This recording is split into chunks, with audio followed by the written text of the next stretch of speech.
Sana si Don isa. Busy na siya pag-grass cutter sa ato ang mga pag-as mga sagbot kay rainy season naman, so paspas kaayo mo tubo ang mga sagbot. Unlike atong mga siguro mga 3 to 4 months, diba, grabe ang init tubig kay itong lani tubo ang sagbot. And mostly ato na panahon isa nga matay ang sagbot. But now limbaw isod sila. Itaan ninyo, nagsaka na sila sa ato ang mga saging. No? Nagsaka na sa mga saging. So kung sa kadagang ka, bago una mo dili sa bukid, dili na mo maakos. So pag siya naman akos paghawan ang mga lubi. O pa naman hawanan. Pero tagal na pala ng panahon. So for now, nagpag-grass cutter lang anay ta sa ato ang magianan. Hi! We found eggs! Muna ito yung pag-iri kanina. Oh! Ito yung itlog. So yun sa ako ang bana, itlog ko niyo siya sa itlog. So nalitlog siya sa mga kasagbutan. And tayo sa pag-grass cutter karoon sa ato ang bana, nakitan sila. Maayo na lang gabantayan niya, wala siya na sa pag-grass cutter. Magwa kong tayo sila mo sa kaya-kaya. Ayan, karoon tayo sa itlog sa ato ang mga birds. Birds hindi sa bukid. Hello, nahuman na og grass cutter si Don Isaac. Diri sa bukid is halos dapat monthly mag-grass cutter gyud kay ngano. Kung dili ka kasi mag-grass cutter nga sa bukid, magpaparehas na sa ingon ana ang kitaan ninyo. Na dapat usually is dili talaga na sila na mag-grass cutter ron. Amo lang hawanon ang mga parts sa among saging and as kita mo ang mga saging no. Wa pa siya namo nahawanan.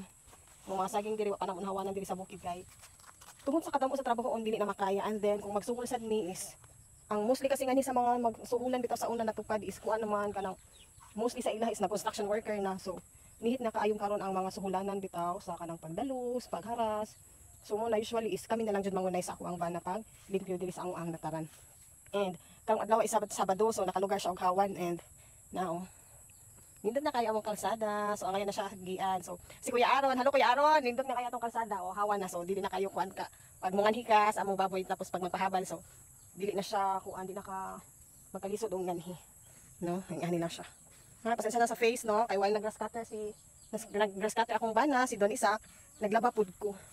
So nahuman na siya grass cutter, nahuman na sad kog laba, so akong i-surveyhon ang trabaho ni Don Isaac. Tara, itong kitaon, go. Tada! Na.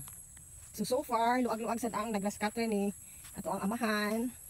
No, so lapad-lapad, so dili na siya hassle. Dili na hassle pag agi. Okay, so everyday mo agi-agi.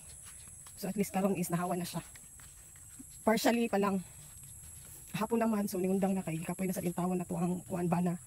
So na. Very good. Hayahay na kayo sa pamati no sa paglaka. So naa day ni diri gamay nga kali. Na. Tubig ni siya kaning kali is padumi nato sa ubos day. Mo ni siya ang nag-supply sa basak dito sa ubos no, sa igagaw ra pud sa akong bana. So among gihimuan og latayan. Yan. So kung makapalit na mig 4 wheels, char. Maglisod og agi ang 4 wheels diri. So need siya i-repair kung madaog og luto. Bay madaog og luto sunod semana, o di ba? So ngayon na ni ato ang agianan diri sa bukid. Nalapad na no. Then sa mga side, sisi kakilid is kuan para kana ang daghang pagsagbot. So yung anak kadamo og trabaho diri sa bukid. Yung anak kadamo og trabaho niya sa bukid, guys. No, so sama sa ako ang nagtrabaho Monday to Friday. So mo na dili jud ko kayo makatabang diri sa bukid every weekend ako makatabang na sa akong bana. And akong bana pud is namang pagibantayan nga tindahan, so mo nang dili gud makos. Multitasking activity gud ang mga kuan. Ang mga papel sa buhay na natong bunga sa saging oh. Tadan. So karon di ay tungod sa pagwan-uwan murag ngayon ang bunga sa atong mga saging kay pag naka-recover na sila sa panahon tungod katong El Nino na oh. Saging.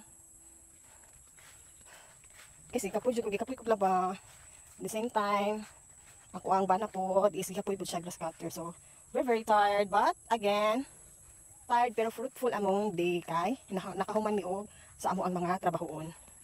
So yung ana lang among kinabuhi diri sa bukid, labi na og weekend. Weekend good is di ba may sila nga panahon nga maka-rest. Ngari sa amo nga isa mo na siya ang panahon nga makalimpyo, makatanom, bisag unsa lang ang hunahunaan diri sa bukid kay diri sa bukid daghang trabahoon ko magpugi lang jud ka magpugi, di ba? Ano lang. And at the same time, di na po magsitrabaho. Kay di sa basta na sige trabaho dito makapahuway no kay dili man ta mga robot. So we have or there is a need for us to rest food. Ano na siya. Ay, daghan pagyapon ang limpyuhon. Pero for now, kada lang sa. So, pasensya mo kay na mo nang akong sulot sa mga kanang magisigi-sigi taw kay anong hayahay, di ba sama hayahay diri sa amo Ano na. Ay, buyag ang naong linghi na buyag mo. Pasensyahe kay kung daghan nig baboy ang tag-iya himo na pong baboy buyag lang kay kung daghan pagkaon di sa bukid basta kubihan so daghan makaon di ba bahala ko munay basta ang ngayon ang kilay di ba so mo sang lasa na for now bye thank you for watching.